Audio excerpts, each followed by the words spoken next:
We're talking 49ers draft today, as we have been ever since the 2022 NFL draft. Maybe get into the NFC West a little bit. What are some of those opponents for the 49ers doing with our very special guest today, the man that put together the entire draft guide for Pro Football Focus, Mike Renner, joining us on today's episode to break it all down, coming up right now.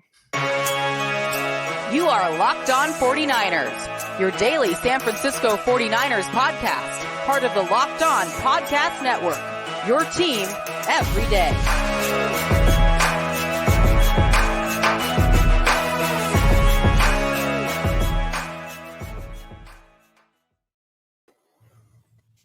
Welcome to Locked On 49ers, Brian Peacock, Eric Crocker, and today, Mike Renner of Pro Football Focus with you. Thanks for making Locked On 49ers your first listen here on the Locked On Podcast Network, your team every day.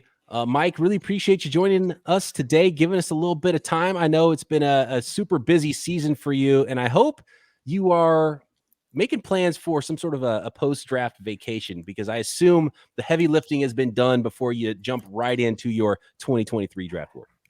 Yes, it was actually very relieving to get that over with. And now we're looking. Now I got all summer to watch those 2023 guys. But yeah, I was at the Kentucky Derby this past weekend. I've made plans. Did you wear a fancy hat? I did not wear a fancy hat. I'm not a hat guy. Did you really go to the Kentucky Derby if you didn't wear the fancy hat? Come on. My brother had a fancy hat on, so Okay. he looked dumb enough for the both of us in that. There you go. I do have to ask you a question about putting out draft content as well.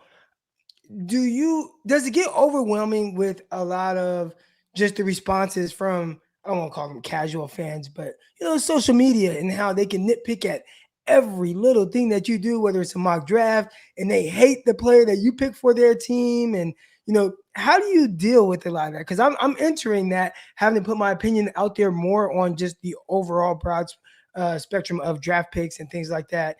And I just get a whole lot of like, you're an idiot, you're stupid, you don't know anything. And how do you handle that? So yeah, there's this overwhelming pressure to conform to a groupthink opinion with draft coverage for some reason. I don't know why it's specific to the draft, especially, but like giving opinions on players, where they'll be drafted, how good they are, whatnot. If you stray from what is the opinion at the time, you get hate. You're an idiot. You don't know what you're talking about. There's no way that guy falls that low. So you kind of just have to have self-confidence is what it comes back to. It's like you have to be confident in your own opinion, your own what you see, and not be swayed by easily swayed by the general consensus or what other people are saying. So I think that's the biggest thing, is just putting in the work then. So like if you put in the work and you feel confident in it, then you can easily wash that away and have it fall by the wayside. Yeah, you put in the work and you have an opinion for a reason and for a good reason. And I always remind people before the draft, because you get a lot of those, you put out a mock draft, like, no way. Remember at Croc, we did a mock draft with what it would look like if the 49ers traded for Debo, then maybe moving down from 10, getting some extra picks. And I had them taking Jermaine Johnson at pick 15 or something after a trade down, right? And the overwhelming response to that mock draft, the thing that everybody thought was unrealistic, is Jermaine Johnson being there at 15. And he ended up being there at whatever, 26 or 27 or whatever it was that the Jets moved up to get. And I always tell them, it's like, dude, the real draft is so much more bizarre than any mock draft you're going to see. Imagine if Renner put out a mock draft with Malik Willis in round 3, right? Like, what kind of responses would you have gotten to something like that? Yeah. Or Cole Strange in round 1. People called you fucking idiot. It's like, this shit happens every year. It happens every single year. I mean, it's nuts, man. It's nuts out there. Let's talk about what the 49ers did do. I wanted to ask you first, though, how much work have you done on 2023, and which running back are the 49ers going to draft in the 3rd round next year? Oh, man, they might even take one higher next year. I've done class, right? I haven't gone in, taken full notes and studied, but I've watched probably about 75 guys of just like games, at like a game at least, or in the PFF sort of tool we use, like some of their key plays. And it's a good running back class, man. This running back class is going to give, like 2017, was that the McCaffrey Fournette year? It's going to give that class a run for its money, because there's a lot of talent in this year's class. What'd you think about that running back, Tyrion Davis-Price, that the 49ers drafted in round 3? Like, universally, I haven't met an analyst yet that had him higher than, round 4 or 5. Where did you guys have him at PFF? And what did you think of the Niners snatching him up in round 3? Man, floored. One of the most surprising picks of the draft, I'll say. Maybe I shouldn't be surprised because this is obviously they've invested in running backs more than maybe any team, even though they've probably written the book on why you don't need to invest in running backs with Kyle Shanahan there.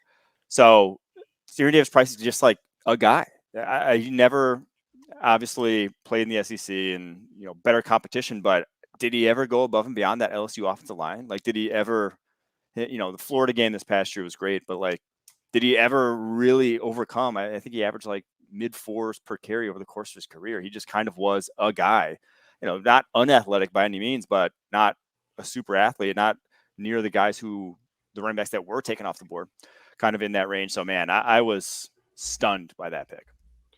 I know there's that was the one pick that everyone was like really. There's been a difference of opinion, but for the most part, everyone hated it, and everyone was surprised about a running back there. I've been preaching it, so I know a lot of my listeners were really mad about it because I was saying that's one thing the 49ers should not be doing is drafting a day 2 running back in this class, especially if it's not Breece Hall or Kenneth Walker or something like that. But when it comes to the value of Tyrion Davis-Price, one thing I was surprised about that I saw in the PFF notes was his yards after contact. And he's a powerful back, and you see his highlights and he's running over people. I was surprised. I thought he might have been a little bit better after contact than he was. And maybe that's just because he didn't have a bunch of really huge runs, because I think his longest run was 40 yards. And it might've been that one run in the Florida game. And I think on that run, he was maybe untouched. And there was a big gaping hole on one of those big runs in the Florida game, but not as much after contact as I expected from Tyrion Davis-Price. Yeah. That's why I was kind of saying, like, he never really, didn't have the best offensive line in front of him, but offensive line at the collegiate level doesn't matter nearly as much. Like, Kenneth Walker didn't have the best offensive line in front of him and went off this year. Like, you should be able to overcome it to a notable degree at the collegiate level if you're worthy of, the 93rd overall pick. We're not talking about a guy who's, a 5th, 6th rounder that like, can operate an NFL offense. We're talking about a guy, if you're drafting the guy 93rd overall, you expect him to be kind of at least in today's NFL, that is a premium pick that you expect to make a serious impact on your roster. So yeah, that one. I'm glad you said that, because that was kind of my biggest pushback to a lot of fans. And they're like, well, if he ends up being good, who cares where he's drafted? And I'm just like, well, it's just the thought of it, like the value of the pick. One, like running backs, they slide down regardless. It's very rare you see multiple guys going in the first round. I know we did in 2021 draft, and to me, that was bad, right? And, you can get value out of guys later in drafts. And like you said, 49ers, they're the ones writing the book on running backs, quote, don't really matter. And they drafted a running back last year who they traded up for with Trey Sermon. And then later in the draft, they got Elijah Mitchell. Well, Elijah Mitchell ended up being the guy that led the 49ers in rushing, was just shy of 1,000 yards. And that's only because he missed a few games. And then you turn back around and you draft a guy 3rd round. Now, my thought was, if the 49ers drafted him in the 3rd round to be the guy, which I know, Mike, you didn't view him as that type of prospect, but if they drafted him to be the guy, then I understand a little bit more. But if you're telling me that you drafted a 3rd round running back as insurance because you don't want to run Deebo Samuel into the ground, or, you want someone who can maybe complement what you have with Elijah Mitchell, from that standpoint, it just doesn't make as much sense to me. Yeah, I think 93rd overall, again, that's a high pick for a running back when Elijah Mitchell was good, like legitimately good last year, and was drafted far later. I just struggle with the thought process of, like you said, if it is for just insurance, that's too high in my opinion for an insurance pick. There's some picks that I have a feeling Mike is going to like a lot better. We're going to get into the rest of the 49ers draft class, a little bit more into the NFC West as well. First, I want to let the folks out there know about our partners at BetOnline that continue to be the #1 source for all your betting needs and sports information. Find all the latest odds, news, and sports developments, including this year's NBA playoffs, Major League Baseball scores, fights, and even next season's NFL futures. And by the way, you can bet on some of those rookie, offensive, defensive rookie of the year odds. The best odds to win defensive rookie of the year is, of course, Aiden Hutchinson, the defensive end for now the Detroit Lions. No 49ers on the list, but if you could put a couple of cents down, I might do that on Drake Jackson, and you get some pretty good odds there, and he might be a baller for that 49ers defense. But you can bet on where the 49ers will finish in their division next year. You can bet on tons of football futures. So get over to BetOnline right now, your continued source for all your sports wagering information, live betting, playoffs, esports, and even Vegas casino games. Get to the website today or use your mobile device to learn more about the trends and action at BetOnline, where the game starts. All right, thanks again, everybody, for making Locked On 49ers your first listen. Make sure you're checking out Peacock and Williamson NFL Show daily and the Locked On NFL Draft podcast featuring us truly on our other shows here on the Locked On Podcast Network. And check out Mike Renner as well on the Tailgate podcast, doing big things with Austin. Is Austin Gales an Oakland guy, right?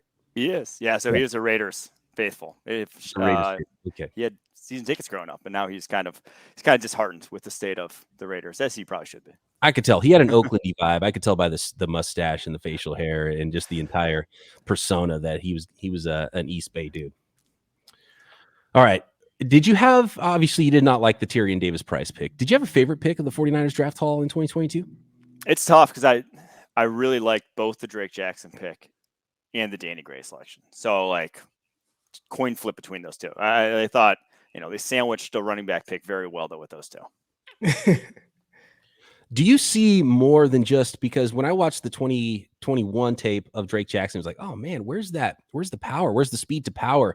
And he was so thin, but like the length, and it reminded me a lot of Harold Landry. You can't teach that bend and the flexibility off the edge. Then I went back and heard about, how they asked him to lose weight. And I saw that he showed up at his pro day at like 270 pounds all of a sudden. Croc and I yesterday talked about, I don't know how these guys add and lose weight like they do. It blows my mind. But I watched his freshman tape and he was a different player. He was so thick in the lower body and all of his moves just had more power, just his hand usage even as well. And he didn't really develop better than that freshman year. And it made me really excited about what he could be in the future. Do you see a potential every down guy with Drake Jackson? Because if he's that, then that's worth the 61st pick all day and probably worth a first round pick. Yeah, I thought he would go higher, truthfully, and very surprised he lasts that long because, like you said, the bend is uncoachable. The ability he has probably might be the best in the entire draft class, truthfully, the way he can get to the corner, get underneath offensive tackles, which that's a massive skill to have at the defensive end position when translating to the NFL. But like you said, his career development is probably why he falls 61. And obviously some of that's because a lot of the Pac-12 got screwed with how they handled COVID and not having that, off season between his freshman and sophomore year, and then only having a few games when he did come back and not too much practice time. And also he had an illness, right, that he lost a bunch of weight from. I can't remember the exact specifics of that, right? Or am I don't know. I thought the story of the weight loss was that his coach just wanted to be a stand-up outside backer and asked him to be 245 and he figured it out. But maybe there was an extra reason why he lost some of that weight. But there was something, I don't know. I was talking to the USC SID at the combine, and she was saying something about he lost a bunch of weight because he got sick. I thought so. Lost a bunch of weight. And then obviously this past year, just no power to his game. Like he is a pure finesse rusher. And when he goes against unathletic offensive tackles, it looks great because like he has that, but then has no real recourse when a guy could actually match his sort of athleticism. So that's the worry. And then obviously, like I said, 20 pounds from the combine to his pro day. And if you watch his pro day, it was not good weight. Like how do these guys put on 20 pounds? Well, he ate a lot and didn't actually put on a ton of muscle. So he was looking a little heavy. That was not looking a little chunky if you see any pictures or any videos from his pro day. So I saw pictures and it was like from, I believe like his agency, and there were like a lot of hype, like kind of pictures of him walking and stuff, no shirt. And I'm just like, yeah. It wasn't a diced up 270. So that's the worry is like, what is he actually? And at 270, is he even going to still be able to play with power? So I like the ascension, like the possibility of what he could become, but I do think he is considerably, like, obviously why he falls 61, a project. Like he's not a guy year one you're probably expecting to do much along that defensive line. Croc has been called a Danny Gray hater by you. Not by me. I've heard it in some other places in the circles I run in. Croc, you're called a running back hater now because you didn't like Ty Davis-Price, and now you're a Danny Gray hater, even though you are a DB and wide receiver specialist, is also what I'm told, Croc. But obviously the speed is there, right? But But Croc was talking about just the route running, the intermediate stuff. I don't really know what kind of role Danny Gray is going to be able to play early in his career. I guess similar to Drake Jackson, where maybe you end up with a complete guy because he has the speed that you can't teach, and he can take some short passes the distance. He can, run off the coverage, but the intermediate stuff is what I worry about. And Kyle Shanahan's calling intermediate routes and digs and stuff like that all day long. Yeah, it's going to be an interesting fit. I got to go back to like Marquise Goodwin, right? Since the 49ers had like a true speed type of wide receiver in that offense. And it's obviously something they don't have on that roster right now. Like Debo, Ayuk are, what are they, 4 or 5 guys? They weren't like true. Pretty much. Straight line. Debo was like a 4.48, but okay, yeah. Like they weren't true like straight line, like separate down that. And the thing is that offense doesn't utilize that. Like it's not you just watch, Jimmy Garoppolo operate, and the amount of like pure go balls he's throwing is rarity. Very limited. It's as opposed to like a Pittsburgh Steelers team where they take shots. You can watch one quarter and see them take 10 shots, and you can watch like an entire season of 49ers and see maybe 2 go routes thrown throughout the entire year. Yeah, exactly. So it's going to be interesting to see how he fits in. But I do think from a talent perspective, like for all the speed receivers in this draft class, and we saw this run on guys who could run low 4.3s that truthfully I didn't expect to get drafted where they were, whether it was Tyquan Thornton, going in the 50s to the Patriots, or Velus Jones going like 70 to the 71 of the Bears. Like there were guys who, in my opinion, were just speed. I think Gray has speed, but then also has like feet and like twitch and like suddenness that those guys really don't have. Those guys, if you ask them to kind of like make a guy miss at the line of scrimmage, I don't think they can do it. I don't think they have that capability. Whereas Gray did, in my opinion, like at least showed that. So like the physical tools are there. He's admittedly raw considering, JUCO to SMU. You're not getting the coaching you're getting at Alabama that those guys are getting. You're not getting the coaching you're getting at Ohio State. So like there may be still some meat on the bone there for him in terms of development. But yeah, he's not a finished dude by any means. He's not going to probably make an impact again. He's not going to, if Deebo Samuel's not there, he's not just slotting right in and all of a sudden business as usual. But I do think that his tools are very intriguing. And again, don't last that long. And it's like very reminiscent of like a Darnell Mooney coming out or some of these other guys who last to that point in the draft. But you buy into what that athlete could become. My biggest issue with him was I do think in straight line, like maybe like a post, you could see his speed. And then when the ball is in his hands, you can see the speed. But I just thought like in route, like if you're expecting him to get open by using the threat of his speed, like corners were covering him as if he ran a 4.6. It's like they weren't afraid of his speed at all. And I was so confused by that. And a lot of times when I'm watching receivers and defensive backs, I watch them through the eyes of how would I feel in that position and understanding how the corner feels, who's guarding a certain guy. And, is he getting out of his, throwing his technique out the window because like, oh man, this guy's so twitched up or he's so fast. So man, I got to bail on my technique and I just got to go. And you see guys tend to get upfield and the receiver be able to sit routes down. But when they were guarding him, I mean, they were just getting hands on him a lot, especially like the Houston film. It was all over that where, I mean, they just were not worried at all. And I watched them again I watched a few games, watched them against TCU, and the first play of the game, you just see out the gate, guy hands all over him, locks him up, undercuts the route, like they throw it, it's just like incomplete. And I'm just like, he has to learn how to utilize the threat of his speed because how many go routes are you going to run? Now, if Kyle says, hey, we brought him in to clear out underneath routes for Ayuk and Debo, and if maybe the safeties don't respect his speed, now we can throw it over the top. You have a big arm quarterback like Trey Lance who's slated to start. We'll see what happens. But outside of that, it's hard to kind of figure out what a role would be for him in this offense.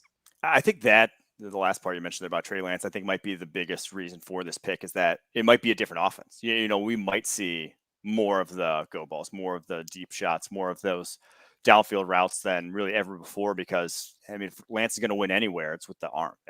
So that's an area where he can obviously expand far more of the field than Jimmy Garoppolo can. So I will say, though, Gray's tape, like on tape at SMU, was not as good as now. It was only like, I think he ran like 4 routes at the Senior Bowl before he got hurt. But I thought he just looked much more impressive there on those, obviously, one-on-one routes in terms of like his confidence than he did on tape at SMU. And that can be reminiscent of Terry McLaurin, where at Ohio State, you didn't see a whole lot of route running. You knew he could run because he ran a fast 40, but at Ohio State, it was crossing route, then a little bit deeper crossing route, and they would just kind of throw it to a spot. And then now you see in the NFL, it's like, hey, he's one of the better route runners in the entire NFL. And I would, assume Danny Gray, who got drafted kind of in the same range as a Terry McLaurin, and maybe they're seeing some of the things I saw at that time. And Terry McLaurin, the guy who went to the Senior Bowl, blew it away, went to his pro day. I had some of my buddies that were there, and they were like, hey, like he was one of the best route runners they had seen in this class. Hopefully Danny Gray can kind of add some of that to his game. And maybe it was just the offense that was kind of holding back what Eric Crocker sees on a consistent basis. Terry McLaurin. I like that. You get me excited, Croc. I hadn't heard that one, but I like where your head's at there with Danny Gray being the next Terry McLaurin in that Kyle Shanahan. Because now we have enough listeners. They're gonna be like, heard it here first. Croc said that's Terry McLaurin. Hey, you can't call Croc a Danny Gray hater now. He dropped a Terry McLaurin there on it. So look, we're talking about Trey Lance in that arm strength. They're clearly the 49ers want to run the ball, and we're going to see a lot of play action. Maybe you hit some deep shots. Maybe that'll be more of an element in this 49ers offense, but you got to run the ball first. And back-to-back years, they've drafted third-round running backs and a pair of offensive linemen. And this year it was out of Texas San Antonio, Spencer Burford in the 4th round, Nick Zakelj in the 6th round. Did you have any big takes on either one of the offensive linemen the 49ers drafted? I actually did not get Fordham tape, sadly. So I only had Senior Bowl on Zakelj, and he was not – I didn't love what he put on tape the Senior Bowl, truthfully, but I like Burford more. UTSA, I think he uses his hands well already for a guy, at a smaller school. Again, you're probably not getting top-notch offensive line coaching. So for him to do that, I was impressed with. Now, not particularly big, but I thought his lower half was still stout enough to hold up to bull rushes, and he can play at 304 pounds and get away with it. So the athleticism to play within that scheme. So still probably a developmental guy in a number of different ways in terms of obviously coming just level of competition. But I think he was right where, 134, he got drafted. He was right there on the PFF draft board. So that was kind of where we saw him coming off the board. You think he can stick at tackle? He's got those long arms. Yeah, really, I think I saw him on tape. He looked kind of bigger and more athletic. He shows up at only 304 pounds, and his workout numbers were not good. I don't know if he should fire his trainer or what, but it seemed like he played bigger than 304. He had the long arms that maybe made him look a little bit bigger. And I thought he moved around okay, even though, he wasn't twinkle toes or anything.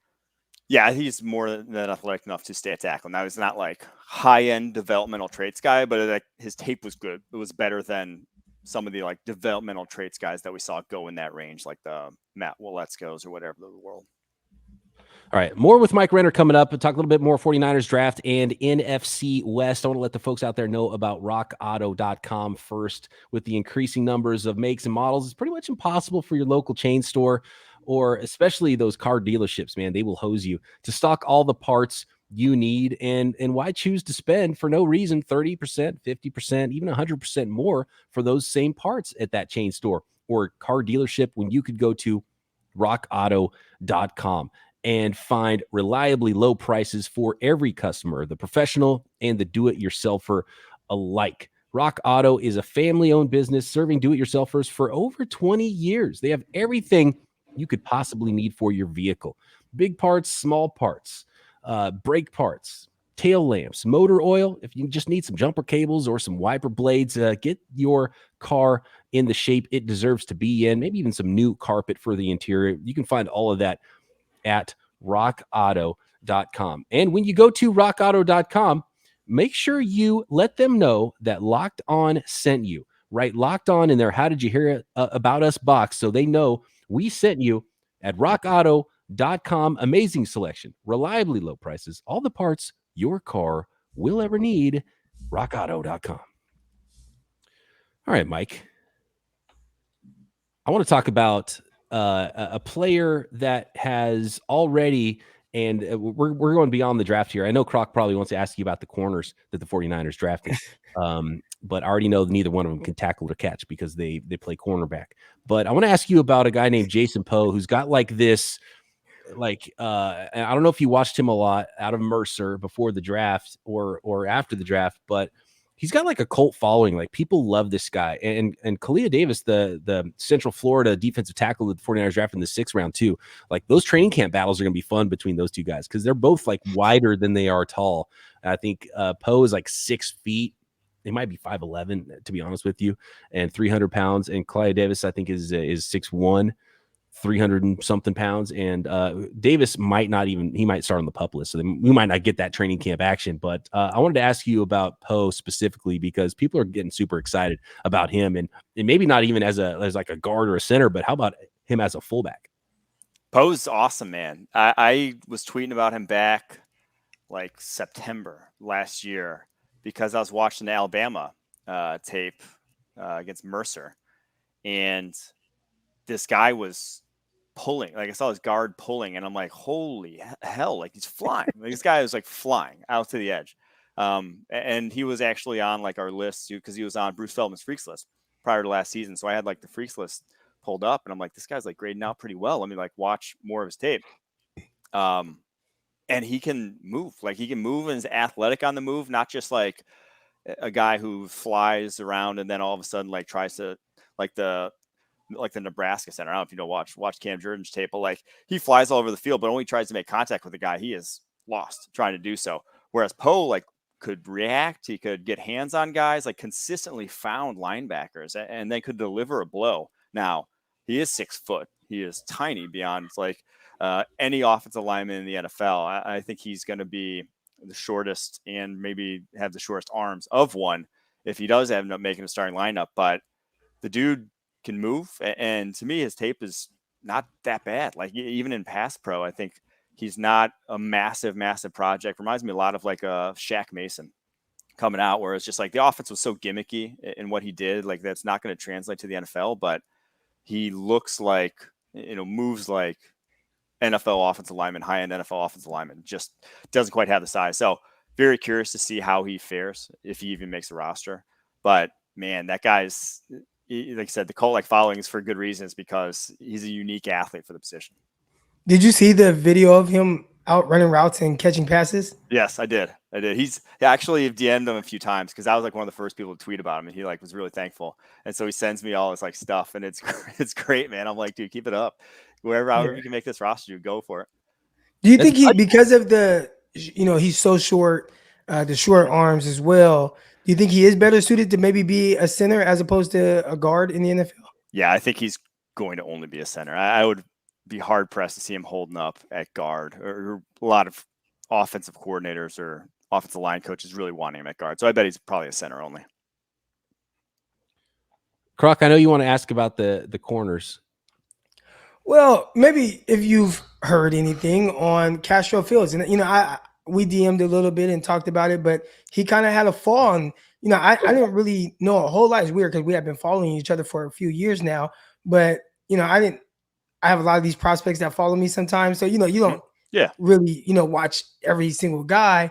Well, I watched the film on him, and my initial takeaway was, how is he a 6th round pick? Now, I'm not saying this is a guy who should be going like 1st round or 2nd round or anything like that, but I thought he was more of a, late day 2, early day 3 type guy, and the 49ers got him in the 6th round. What were some of the things that you saw on Castro Fields on film where you're like, I think maybe he either went in the right spot, or you actually think you agree with me and maybe he's a guy that should have went a little bit higher? I wasn't super high on him, but he was considerably higher on the PFF board than where he did end up getting drafted. Like I like the speed. I like the physicality at the line of scrimmage. I mean, I thought those Penn State corners did better against the Ohio State wide receivers than really anyone in America this year, and how they, flustered them, how they're able to get hands on them and basically throw off the timing of their routes. Now, I guess he's older, he's 23.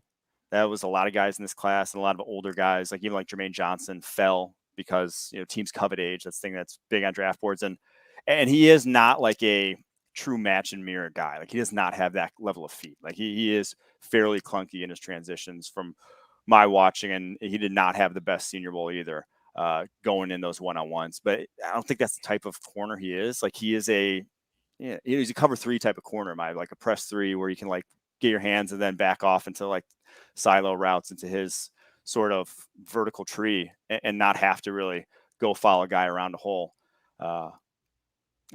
football field. So I think he ended up in a good spot for him if he is going to develop.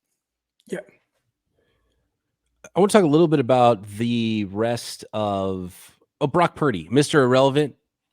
Were you high on him? Do you think he's got I a like chance Brock Purdy, man. He's accurate. Now he apparently, from my some of the quarterback coaches in the league, I know that actually put him on a whiteboard. He was not Mr. X's and O's, which I thought, for the success he had at Iowa State and kind of being a low level recruit, I thought maybe he would be that kind of guy, because he doesn't take sacks and he doesn't and he was productive, but apparently didn't tick a lot of boxes in that regard, didn't impress people in that regard. So maybe he's not this high-end processor at the position, but he is accurate, he is nimble, and he is a gamer. So it wouldn't surprise me if he's able to, have a roster spot there for them should Jimmy G obviously get cut or get traded. Yeah, Kyle Shanahan preaches feet, and I like the feet from Brock Purdy in the pocket. So I think that's probably a big thing that Kyle Shanahan liked on him. I want to look around the NFC West just a little bit here before we let you go, Mike, and appreciate you jumping on with us today. The big thing that stands out to me is, well, first of all, the Seattle Seahawks made 3 picks before anybody else in the NFC West made a single pick. But after the draft is what really caught my attention with the Seahawks, and they did not draft a quarterback. They're rolling with Drew Lock. And then Pete Carroll said that he thought Drew Lock would have been the top quarterback selected in this year's draft class. What kind of grade did you have on Drew Lock coming out? And do you agree with Pete on that one? I do not agree with Pete. We were not high on Drew Lock. I really worried about, his pocket presence at Missouri was bad, really bad. And obviously in the NFL, it hasn't been much better. And obviously there's accuracy concerns. That wasn't only it, but I just didn't think, after 4 years of starting, 4-year starter, you should be polished to a degree. You should have more NFL ready translatable skills. And he really did not. So I didn't love Lock coming out. I probably would have had 4 quarterbacks in this draft class above him. I probably everyone but Matt Corral of the top guys, who I wasn't particularly high on Corral, I probably would have had above Drew Lock. So, and especially so considering the first 3 years of what he's put on tape in the NFL. Obviously after that, you're definitely going to have all these guys just because of the unknown. So that was definitely a good coach speak. Do you have any, do you draw any parallels or comparisons between Drew Lock and Zach Wilson? Because I was watching a late NFL game, or it was the offseason, I think last offseason before the actual draft. And I'm looking at Drew Lock play against the Raiders. It was late in the season. I'm like, gosh, this guy kind of looks like Zach Wilson. And then I just tweeted that, and I just asked, hey, what's the difference between Drew Lock and Zach Wilson?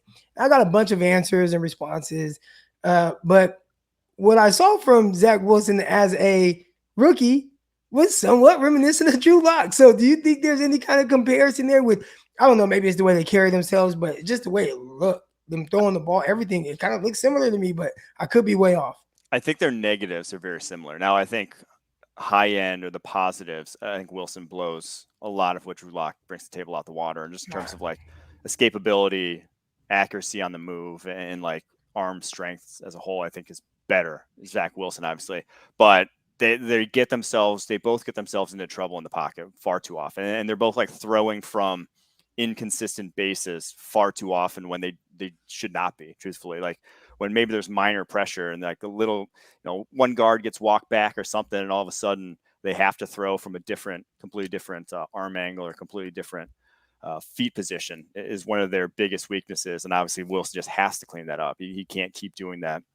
And you just didn't see it at BYU because he had the best offensive line in the country. It just was never under pressure. So I do think the negatives are very similar. So I can see that. I can see that for sure. Yeah.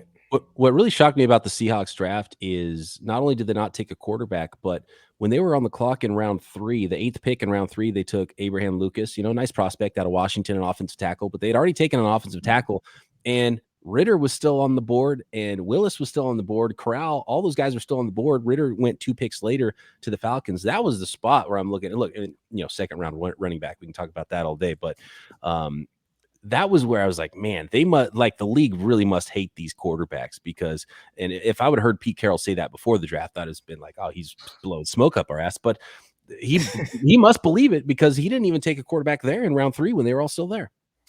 I do think some of that is like Pete Carroll's the oldest coach in the NFL, like does he want to develop another guy? He doesn't have that kind of time.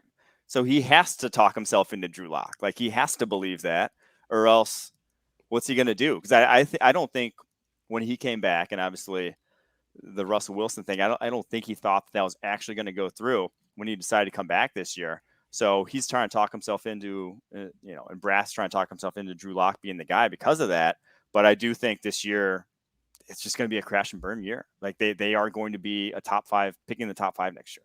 I don't see a way that they're not, truthfully. So from that perspective, with next year's quarterback class, like, I don't hate passing on the quarterback position, because you're definitely going to draft one next year. You can't, I don't care who it is that you drafted, whether it was Desmond Ridder, whether it was, Malik Willis, they weren't going to look good enough as a rookie behind that offensive line to justify you passing on, say, a CJ Stroud next year. So you really were burning a pick if you were to draft one in the 3rd round there. So yeah, I don't hate it, but I do just think a lot of it was driven by Pete Carroll and his age, and the fact that he's probably not going to be coaching there too much longer. And which is exactly what's happening with the Falcons, because they took Ridder 2 picks later, and they're probably going to be picking number 1. Yeah. I feel like so. What is that Ridder pick just a throwaway pick now in the 3rd round? I think you could beat out Mariota, though. Is the other thing there is maybe why they did it, because they really, they really don't have too many other options here at this point. And Ridder could have probably beat out Drew Lock too, though. So that's your next. I mean, they got Russell Wilson in the 3rd round, so it definitely happens. Do you consider Trey Lance, and do you consider, especially with the Los Angeles Rams not picking until the comp portion of round 3, do you consider Matthew Stafford part of their class? Do you give the Rams an A because they won the Super Bowl with Matthew Stafford, or do you give them an F because they didn't pick until like 104? So trades like that are like so far prior, I don't factor in. Now, if it's like a trade that just happened, like maybe the Devontae Adams, Tyreek Hill trade, I'll factor in. But like trades years prior, do not factor in the draft grades, in my opinion. I just do. But it is, to me, you can, if you don't pick until 104, it's still like you're grading the decision, not the haul as a whole. Because I feel like almost every draft grade that you see, like 8 teams, or was it 9 teams, had 2 first-round picks. So they all, like, the lowest grade that they got is like a B+.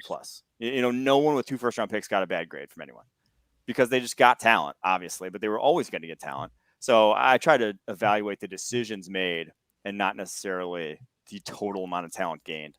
So I do think that from a decision-making standpoint, I thought the 49ers, at least with 2 of their first 3 picks, were good. I thought the Rams were kind of just average, truthfully. I thought they didn't really get many steals from the guys they got. So I think they got like a B-. I like Quentin Lake as potentially, a safety with some instincts back there. And Russ, any relation to Carnell Lake?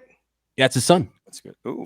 Yeah, it's his son. Every safety that's like a son of a former player, has instincts. That's they're given. He's pretty athletic. I like him, actually. I like that for them in the 6th round. 5th round running back Kyron Williams. 5th round running backs hit all the time, but really the name that stands out is Russ Yeast, all name team safety in the 7th round. So good pick there by the Rams. All right, we'll let you go. Clearly the 49ers are the winners of this 2022 NFL draft and are on their way to another Super Bowl title, number 6. Finally, they're going to get over the hump with the 2-headed monster of Jimmy Garoppolo and Trey Lance at quarterback. I have no idea what's going on with the 49ers at quarterback, and I talk about them every day, so I'm not even going to ask Mike about the quarterback situation with the 49ers, and we're getting a little bit long on time. But Mike, love the work that you guys are doing at PFF. Appreciate you joining the show today. You guys can find Mike at PFF_Mike. And of course, check PFF.com out and all the stuff they're doing there, all the podcasts they have going on. And love all the work you guys are doing. Thanks for joining us today, Mike. For sure, fellas. Thanks for having me on. Thanks, Mike. And don't forget to subscribe to Locked On 49ers. Thanks for making us your first listen every day. Croc and I back tomorrow right here, Locked On 49ers.